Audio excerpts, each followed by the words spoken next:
Good morning. Today we are going to discuss about another type of memory, that is cache memory. Cache memory topic is divided into two sessions, that is day 13 and day 14.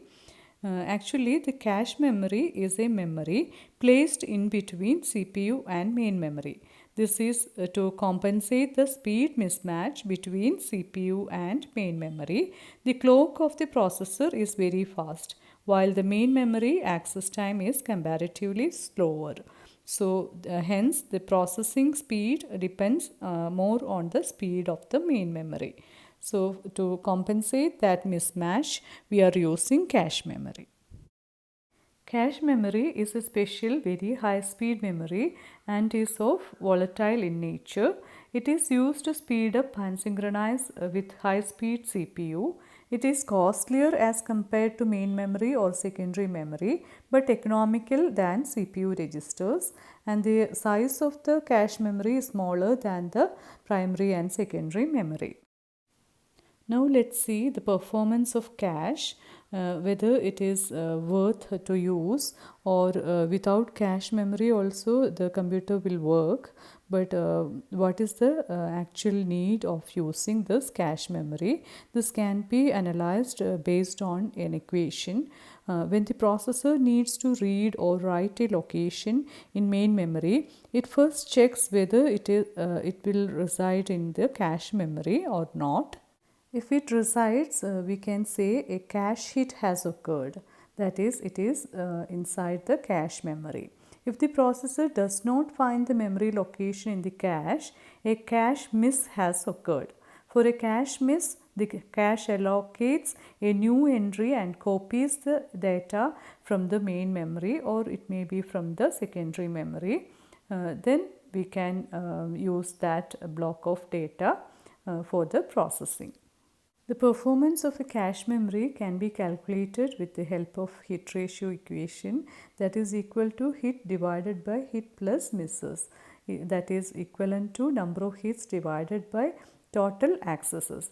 If the hit ratio is reasonably good, we can say that cache performance is reasonably good. Otherwise, the use of cache is not up to the mark. So, it may be avoided. We can directly connect with the primary memory.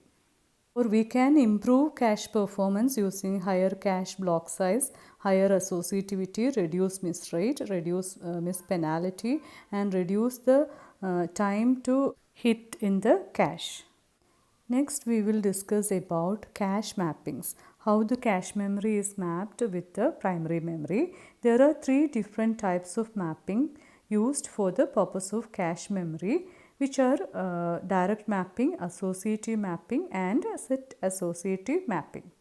Before going into the different types of mapping, we must know some more points regarding memory management. You can see this figure. We have processor, and inside that registers, cache memory, then main memory, and we have secondary storage devices. Main memory is divided into equal size partitions called as blocks or frames. Cache memory is divided into partitions having same size as that of blocks, and these are called as lines in the cache memory.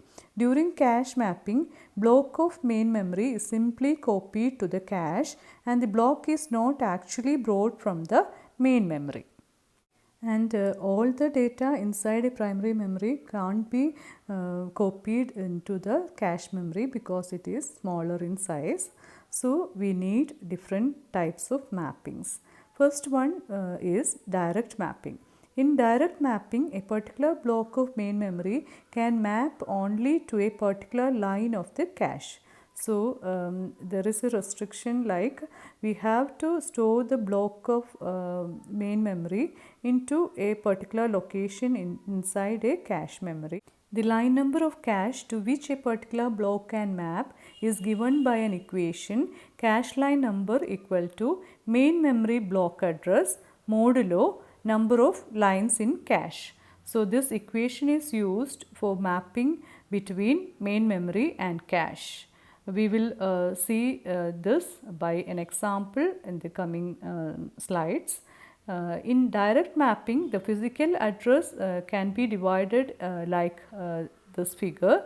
That is, we are dividing the address into three sections. First one is tag, then line number, and we have block number also. We will discuss with an example. Consider cache memory. We have n number of lines. Suppose n equal to 128, and we have a memory size with 4096 blocks. Then block j of main memory can map to line number with the previous equation, that is j mod n only of the cache. Here, for example, if we have block 0 and block 128 and block 256 in the main memory are mapped into cache line 0 with using this equation. Since 0 mod 128 equal to 0 and 128 mod 128 is equal to 0. Again 256 mod 128 is also 0. So these blocks will be stored in cache line 0. In this particular example, we have 128 cache lines and 4096 blocks in my main memory. So in total 32 blocks are assigned to cache line 0 as and when required. Similarly, block 1, then block 129 and block 257 etc. are mapped into cache line 1, since 1 mod 128 equal to 1, 129 mod 128 equal to 1 etc.